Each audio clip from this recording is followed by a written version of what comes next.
Hello and welcome to The Lens with me, Sarah Travers. The Lens is a business in the community podcast in partnership with One Young World. I'm delighted to welcome our guests today. They are Dr. Adam Reid, Chief Sustainability and External Affairs Officer at SUEZ UK, a leading global provider of environmental solutions. And joining us from Germany, Philipp Eder, Sustainability Strategist, Procurement Strategy at AUDI AG. Now, in this episode, we'll be exploring the circular economy from two very different organisations. But also we'll be hearing today from our two guests, personal, professional and societal perspectives from two people who are committed to making the world a better place. To find out, let's get into the conversation. Adam, Philipp, welcome to The Lens. So if I could find out a little bit about both of you, first of all, Adam, I will start with you. If you could tell us a little bit about yourself and how your career has developed to bring you to the role of Chief Sustainability and External Affairs Officer at SUEZ. And I know we're going to be talking a lot on this episode about green jobs, but from your bio, you've had a green job for 30 years. Hi, Sarah. Yes, I've been lucky. I guess I was a big environmentalist as a child. I grew up in suburban London, the Royal Park, so I had a lot of access to countryside, but living in an urban environment. And I think, studying geography at school, it became a passion. My teachers really supported me, and then it was a degree in geography, and everything else just stems from that. Understanding human impact on the environment and then the environmental response to that human impact became something that I did at degree level. I studied climate change, I studied glaciology, I got into countryside planning, and interestingly, my father, my old man, if you like, was working in and around the waste industry as I was going through education. And so I got to spend a few summers, around sites and watching the sector evolve. And I just kind of thought my academic background and sort of it fits. And so once you enter the waste industry, what they tell you is you never leave. And 25, 26 years later, I've progressed through consultancy, local government. Used to be a recycling officer trying to get the public to put stuff in the right bin. Well, we're still doing that 25 years later, aren't we? The consultancy, I spent a lot of time working with municipalities, local authorities, but also with businesses. How do we just do things better? I got into things like life cycle analysis, got to work on some of the early carbon reporting agendas, and that kind of broadened my breadth of interest beyond purely waste and recycling, if you like. And then I got a knock on the door one day from SUEZ saying, we want to become a partner of government. We want to take and support the policy reforms in the UK, and we need an external affairs director, as the title was then, to help us, I guess, help them answer some really difficult questions about policy reform. And so I went from being somebody that used to do lots of small projects to help businesses into somebody that was now sitting alongside government going, and how do we reform policy for the next 25 years? And I've got to say, I absolutely love what I do. Sustainability was bolted on a little bit later to my remit because I had those technical skills from my upbringing. And what did your old man, your dad, think of where you've ended up? Oh, he absolutely loves the fact that I'm still in the sector that he called home for 25 years. I was honoured to be made the 105th president of the CIWM, Chartered Institution of Waste Management, which is a huge accolade for people working in waste and resources. And I guess there was a tear in his eye that day when he went, okay, it wasn't a bad career choice after all, Adam, was it? That's brilliant. It was in the blood, definitely. Yeah. And for those who don't know what SUEZ is, can you tell us a little bit about the size of the organisation and what the organisation does? Yeah, well, I'll talk a little bit about SUEZ in the UK. We're 6,000 staff, 350 sites. We do everything from waste collection from your household, from your bins at home, through to recycling. We do a lot of reuse and repair now, working on taking materials up the waste hierarchy and putting them to better use. But we've also got energy from waste plants where we're generating electricity, or anaerobic digestion where we're generating heat and electricity from organic waste, and we produce compost to put back to land. So we've got most types of solution. We handle literally millions of tons of people's discarded products and resources. And I guess we're trying to put those resources back to better use wherever we can. Well, it's extremely topical, and there's plenty in what you've just told me to delve into, but I'd like to bring in our other guest today, Philipp Eder. You join us, as we say, from Germany. Tell us a little bit about your background and how you ended up working with AUDI. Yeah, so I'm not having so much experience like Adam. But nevertheless, I started my professional career quite early. So when I was 16, doing a combination of apprenticeship and high school degree at Audi. So that's the reason why I'm already 14 years part of the Audi family. So nearly half of my life. That sounds quite long for me.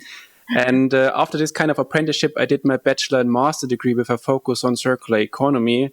And probably, as a lot of people in my age, I was looking for a job with purpose, something where I can really make a positive impact. I found this job in the procurement department at Audi, in specific in the Procurement Strategy department, which was all about circular economy.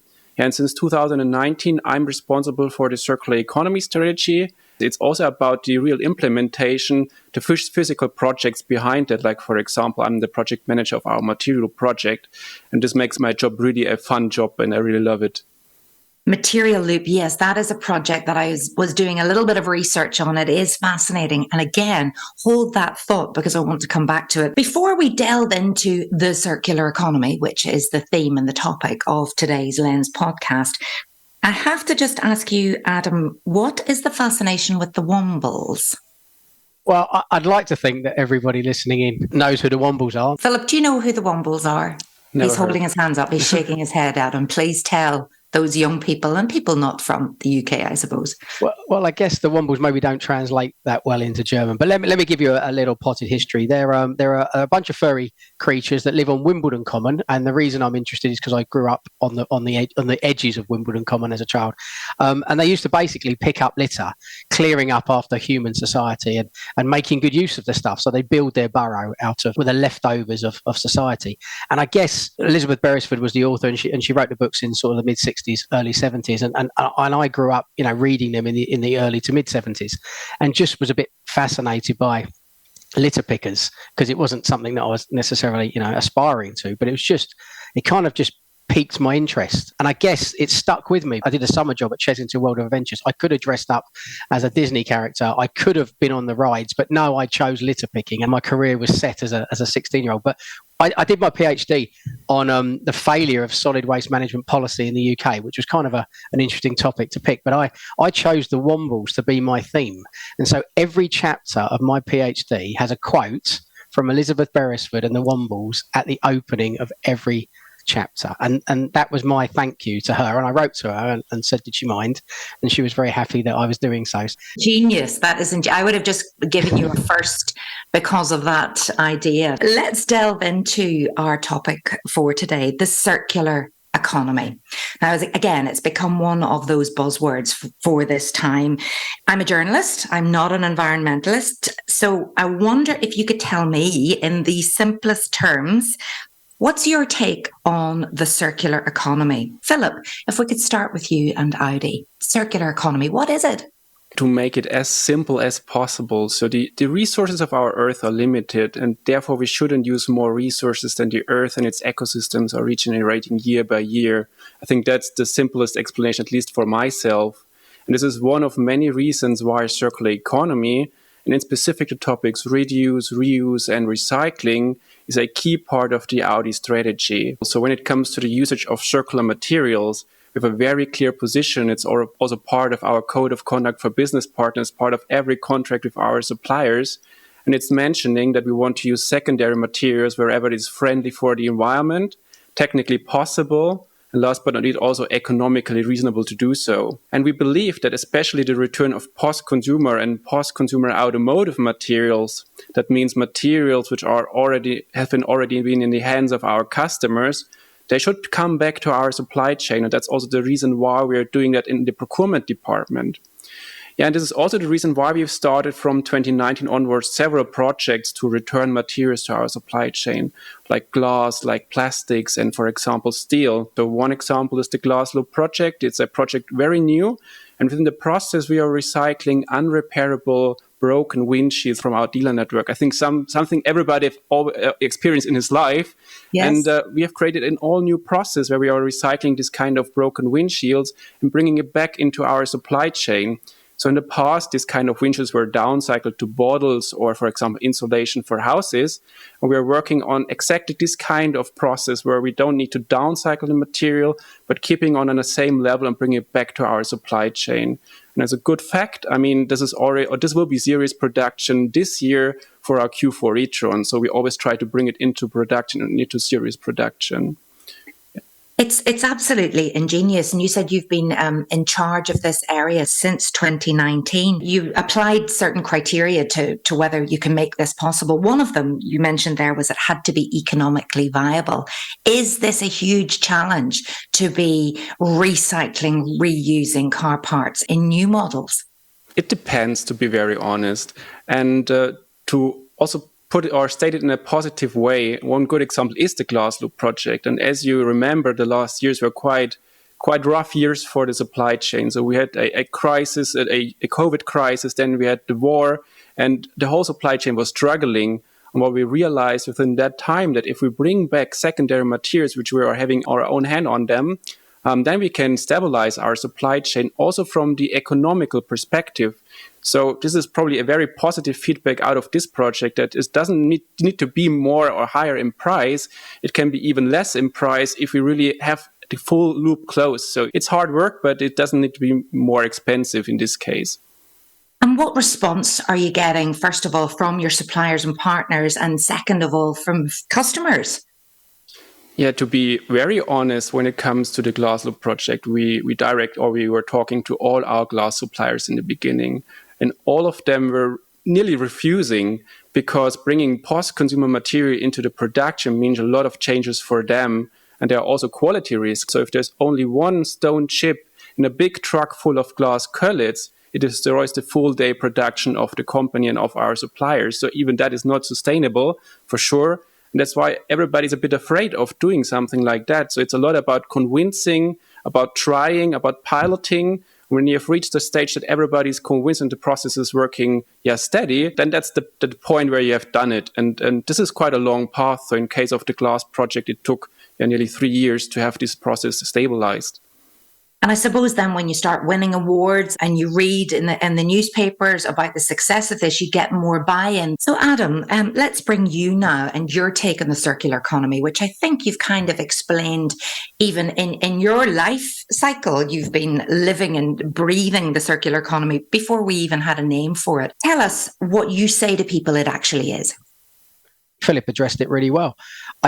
One planet living is what we talk about, and the resources of one planet, I mean, they may not be fairly distributed, but the point is, once they're gone, they're gone. And at the moment, we're stripping 3 planets worth on average every year. So when you talk about the circular economy, you think about things going around in loops, and you think about this kind of flow of material. And recycling would be one of the outer loops. The inner loop, exactly what Philipp's talked about, it's this concept that something is designed to be used many times or repaired or refilled, perhaps from a packaging perspective. And so you change the ownership model. And I think a lot of the problem with circular economy is you're asking people to embrace leasing rather than ownership. And I think that post-war boom where government policy was all about ownership and that was how we were going to grow the economy, actually we're now saying to people, you don't really need to own your car, because that's a really good example. How many people actually own their cars? People don't own their houses in a traditional sense of owning. And can you apply that to the phone, the laptop? And then you go, well, what else could I I want the drink, but I don't need to own the glass bottle or jar, do I?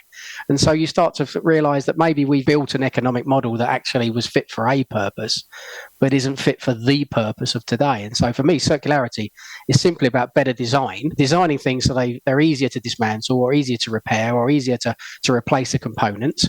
They're easier to capture, or if you use the phrasing of SUEZ, we like to harvest. So because there's value. So how do I get that right material in the right hands so I can then get a supply chain to work on, whether it's glass or plastic or aluminium or whatever it might be. And ultimately, the more that we can see repair, refurb, remanufacture coming to the fore, you're going to look at models like the Audi one, or you're going to look at Xerox, who've been very good at it, or you look at some of the laptop manufacturers who now, it's their standard model, as it is with smartphones. You go, that's great, because they're expensive items. How do we now apply the circularity model to things that maybe aren't as expensive, but still the resources are just as expensive? And that's, I think, the next phase of our transition is making everybody go, well, this is new business. This makes sense. Gosh, you have really got me thinking. This is where you need people to be, isn't it? To really thinking of the longevity or what happens next. And particularly, Adam, in relation to the work that you do in SUEZ, how does the circular economy work out in practice with you and your organisation? What my sustainability champions and my green procurement team are working on. We work with our supply chains to look at resource efficiency, using concentrates in detergents, for example, looking at refillable bottles. We've taken out single-use plastics from all of our sites to make sure that you've got proper cutlery, stuff that can be used hundreds of times and could be washed. This is not new and it's not difficult, but sometimes we just get into the habit of we'll buy a bottle of water and then throw it in the bin afterwards. And you've just got to make other options a bit more accessible. So my teams are busy making things more accessible. And sometimes it's very small steps, but those small steps build people's awareness of, oh, that's actually quite easy. Things like sustainable transport policies. COVID enabled us to start to work online in a way that perhaps an operational business like ours found hard. And now we go, well, we've got a travel policy that if you want to have a meeting, you've got to define why you want people to go to it physically. There has to be an upside.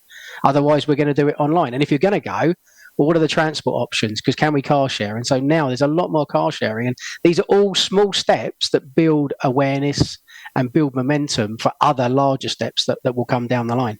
Well, look at us all even doing this podcast today. 10 years ago, we'd have had to fly you into a studio and all of those things. But no, we've learned an awful lot. So, Philip, if I could come back to you and car manufacturing, it's huge and you had a big task on your hands to become greener, to become more sustainable. Are there different standards out there for car manufacturers? What does Audi do to lead the way? Our responsibility is quite huge, and it starts from the first sketch of a vehicle, very similar as Adam said. Design for circularity is a big topic right here, and it ends with the scrapping and the recycling of the remaining car bodies. So it's the full life cycle we are taking into account, and I think the Material Project is a very good example where we are showing our ambition, in this case of life cycle, of the full life cycle of our vehicles. So within the project, we have tried to close the loop for up to 100 Audis, and we try to close it by recycling the materials, but also by reusing the parts. And can I explain it a little bit? Please do.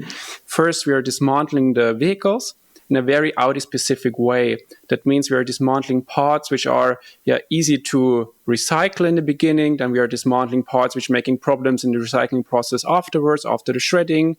And very important, we are also dismantling parts which are resellable, for example, for the after-sale market, always in this hierarchy of circular economy, reduce, reuse, and recycling. And then the remaining car bodies go to our strategic partner. They will be shredded, they will be sorted. It's called the post-shredder technology. Probably Adam knows it very well. And then the materials like steel, aluminum, glass, polymers, they are going back to our supply chain. And this was especially the task here, because it's not that easy to bring these materials, even steel, what we thought would be quite easy, again to an automotive supply chain, because we have quite high quality requirements or safety requirements. And as you can imagine, such a process is not something we can do alone. So we try to team up. We have found 15 different partner companies, for example, from our supply chain, but also from the recycling industry or from university, to find a solution for this kind of loop and the full life cycle. And I think the project shows very well how important it is to work together on circular economy, especially in a holistic way. And also to be very transparent. This is just one step. It's part of a bigger picture. And we have just started on our circular economy journey at Audi. Can every single part of the car be reused, recycled? We have legislation also in Europe. It's called End-of-Life Vehicle Directive, where we are binded to specific recycling ratios.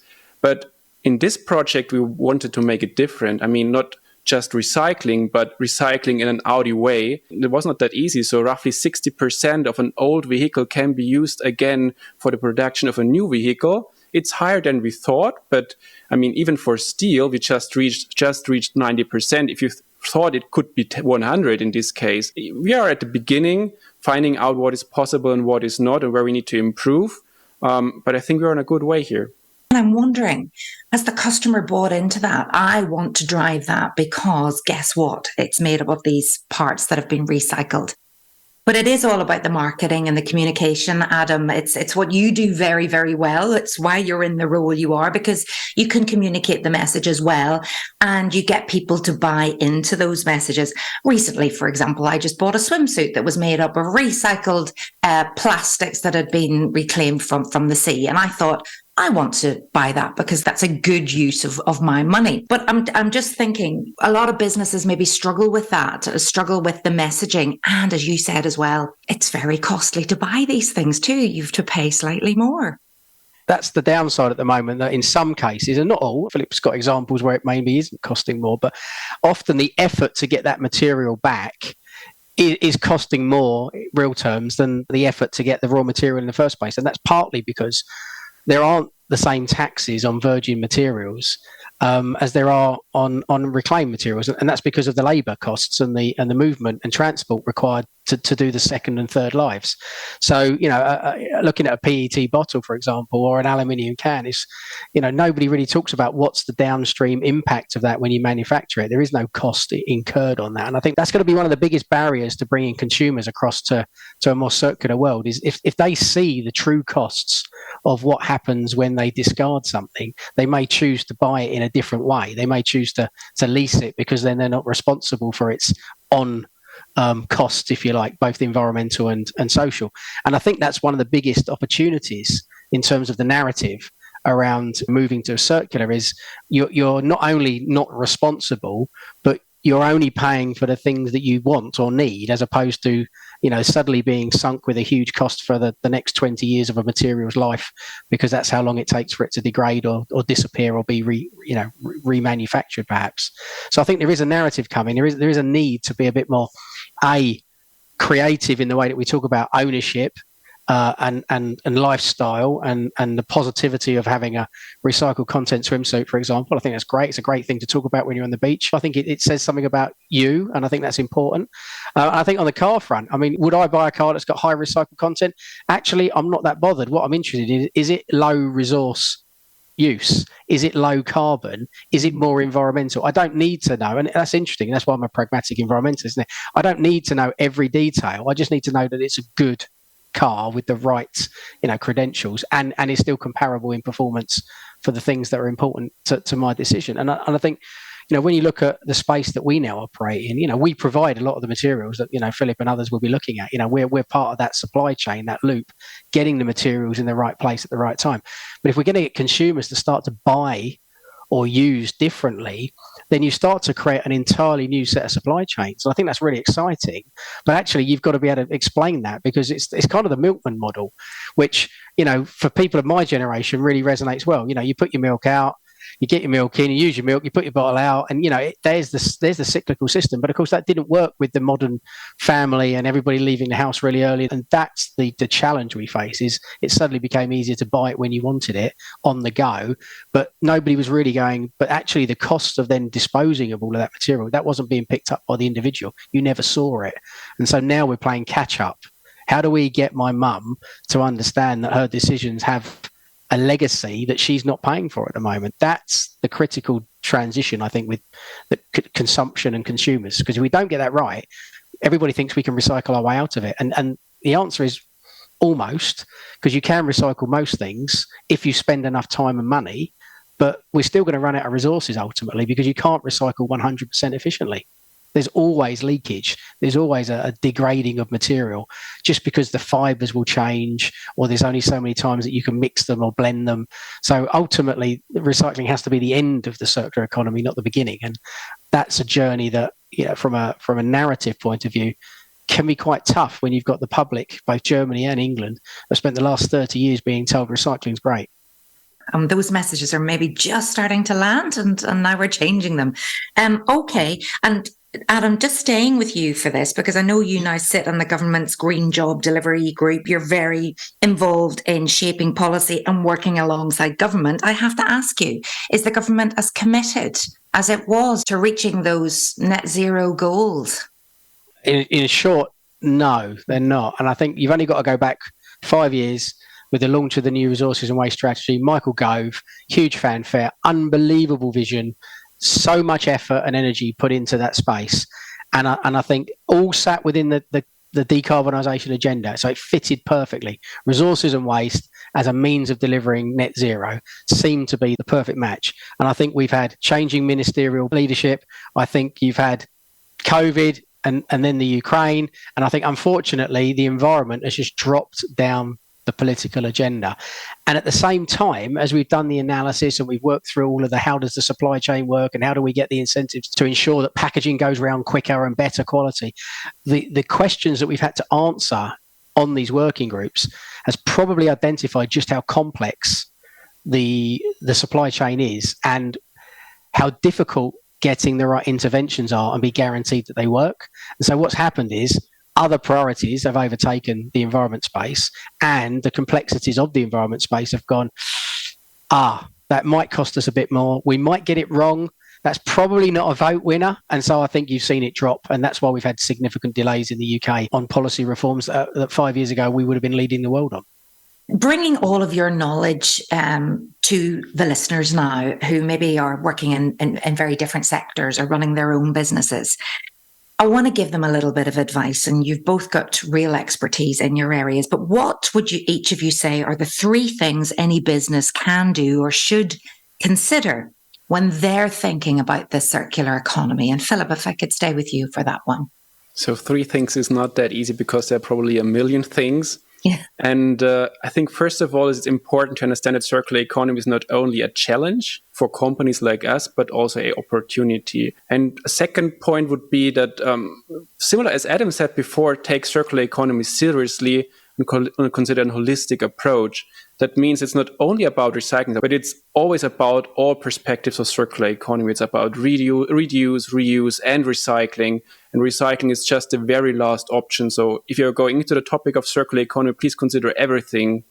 Yeah, and last but not least, I think right now we have struggled so much by, for example, the supply chain, by different crises.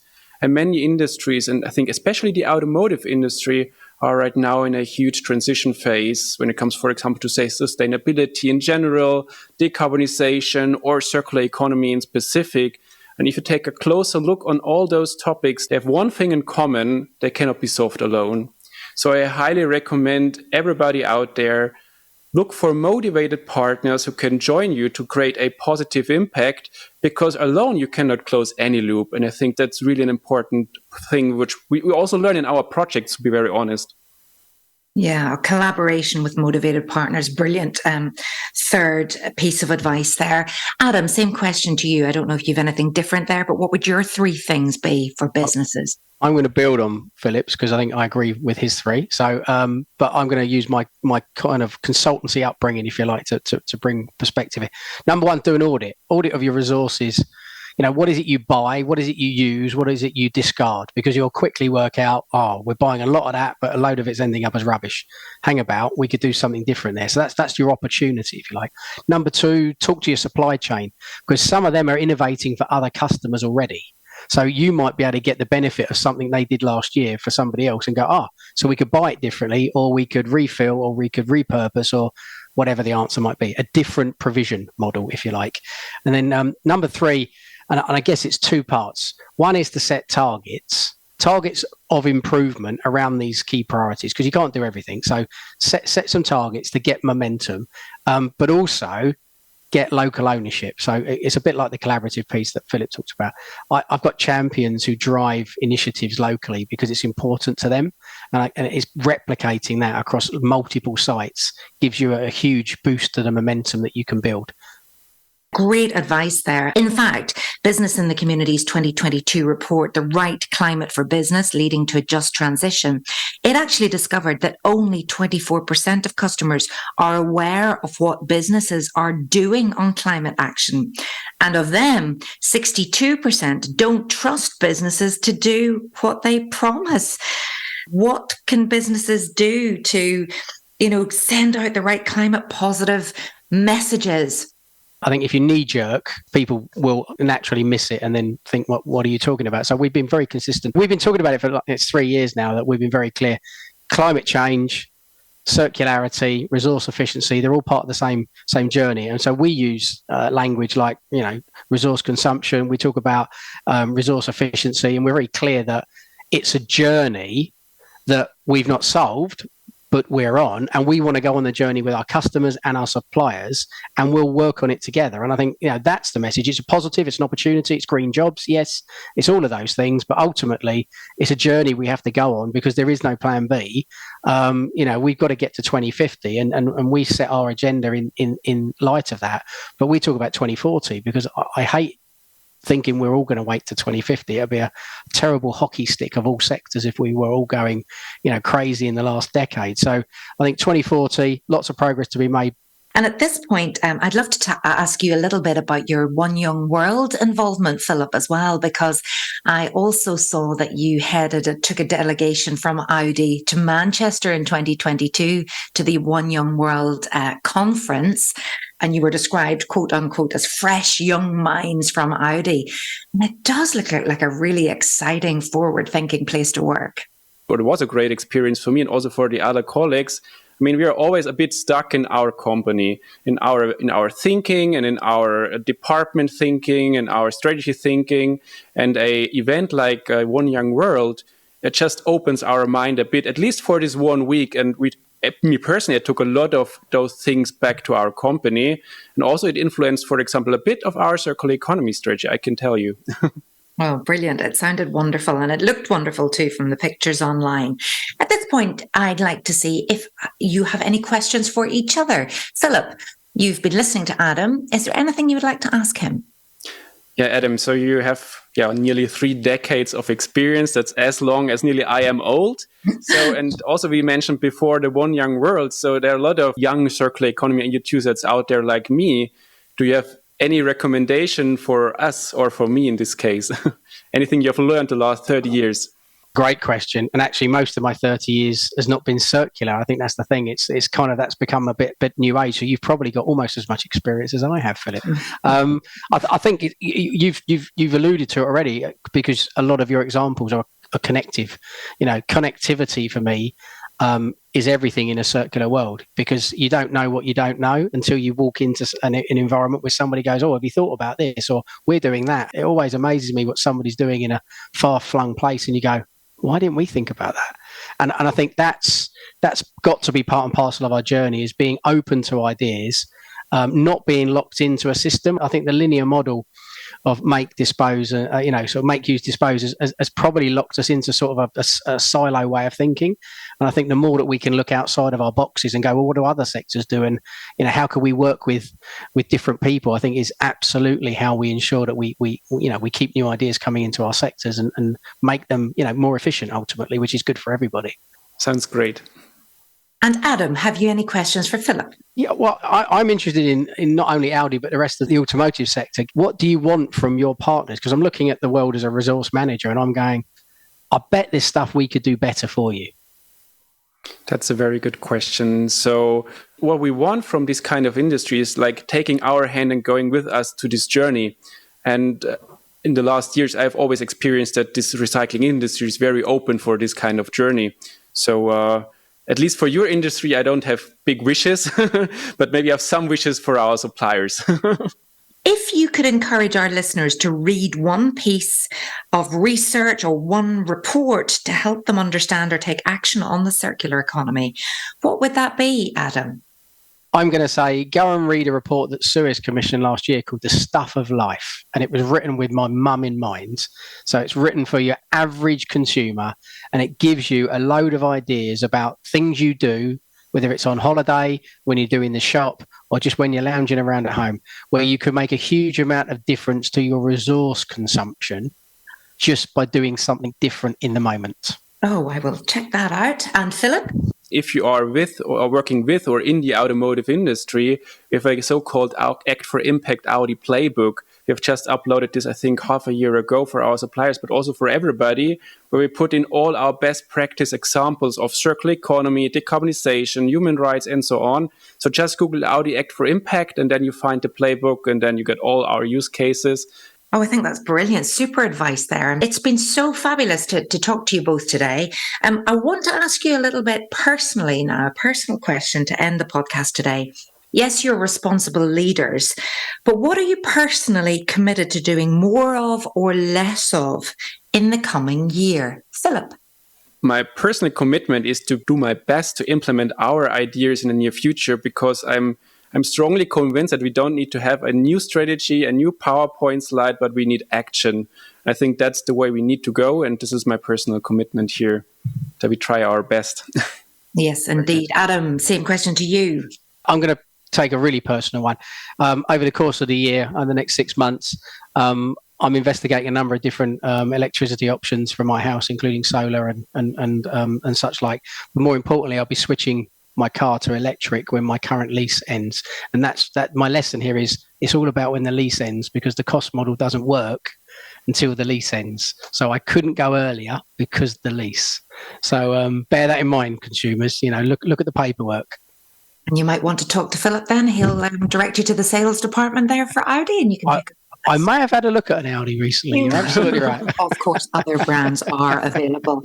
Gentlemen, it has been fabulous to talk to you today. It has definitely been an education, not only on the circular economy, but you've broken it down, made it really accessible. And that's the key here on the Lens podcast. Thank you so much to Dr. Adam Reid and indeed to Philipp Eder. It's been a brilliant conversation. You have been listening to The Lens with me, Sarah Travers. If your business would like help to investigate circular economy principles and practices and network with other like-minded organisations on environmental progress towards a just transition, then please do visit the website www.bitc.org.uk.